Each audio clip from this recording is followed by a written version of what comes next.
hal ini ada beberapa fakta yang terpaksa saya harus sampaikan di sini. Bahwa pada, ini makanya disebut dengan suratan takdir, Allah Maha mengatur. Pada mulai weekend, jadi ini saya buka tanggalan ya, supaya tidak salah.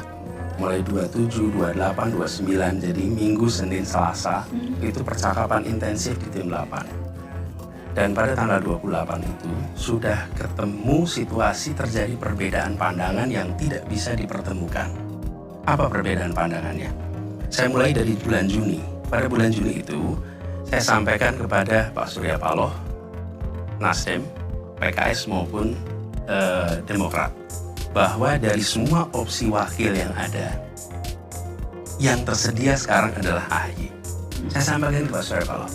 Dan Pak Surya Paloh ketika saya mendengar itu, beliau tidak menolak, tapi beliau mengatakan begini, itu adalah opsi yang boleh kita lakukan pencalonan di ujung, tapi tidak sekarang.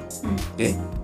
Kemudian PKS memahami bahwa pilihannya memang AHY, yang tersedia AHY, kemudian Demokrat juga begitu. Lalu Pak Surya Paloh bilang nanti kita bahas sesudah Bung Anies pulang haji. Oke. Saya berangkat haji. Nah, sesudah pulang haji, mulai dari sisi Demokrat berharap itu segera dideklarasikan, segera disepakati. Dari sisi Nasdem tidak bersedia. Nama itu tidak ditolak, tetapi tidak dideklarasikan sekarang. Dicoba, dicari penjembatan sampai akhirnya tidak ketemu.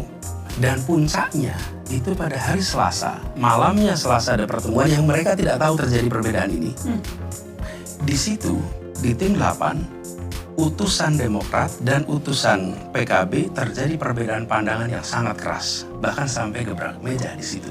Apa perbedaannya? Perbedaannya begini, Demokrat menginginkan ditetapkan segera, Nasdem menginginkan ditetapkan nanti sambil menunggu. Menunggu apa? Menunggu siapa tahu ada opsi lain. Tapi kalau ditanya opsinya apa, juga nggak bisa jawab. Tinggal kita tunggu aja, siapa tahu ada opsi. Kita tidak tahu. Jadi kenapa harus buru-buru? Ya. Dan perbedaan itu kemudian tidak ditemukan. Sampai gebrak meja? Sampai keras sekali. Karena ada beberapa statement-statement yang dirasa kurang tepat. Dan malamnya, tanggal 28 malam, ini saya ada teksnya. Saya kirim WA kepada Pak Sudirman Said, utusan saya di sana. Saya sampaikan kepada beliau, boleh saya bacakan? Ya. So, ini 28 atau 29 Mas Anies? Jadi ini hari Senin malam. Hari Senin malam. Jadi kan mulai Minggu, Senin sudah terjadi perbedaan. Ya. Puncaknya berakhir di Selasa sore. Oke. Pada 28 saya katakan begini. Pada Pak SBY disampaikan apa adanya. Nasdem tidak bersedia mendeklarasikan segera. Pada Pak SB disampaikan apa adanya. Demokrat bersiap permisi bila tidak deklarasi segera.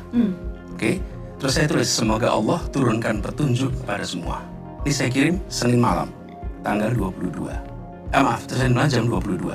Pagi-pagi Pak Sudirman dengan Pak Dadang, utusan saya datang. Dia mengatakan, Mas, ini benar, nggak mau dijembatani lagi. Saya bilang, sudah.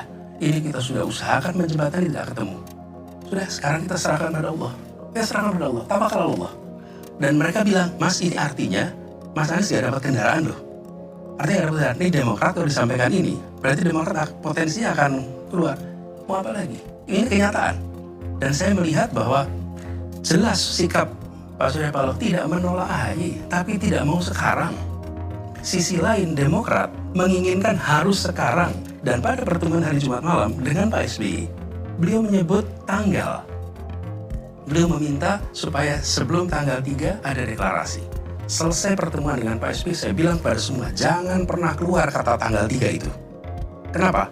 Karena kalau itu disebut dan tidak terlaksana, maka kita tidak melindungi nama baik Pak SBY. Karena Pak SBY memberikan deadline. Tapi bila itu dilaksanakan, kita tidak melindungi harga diri yang lain merasa dipaksakan.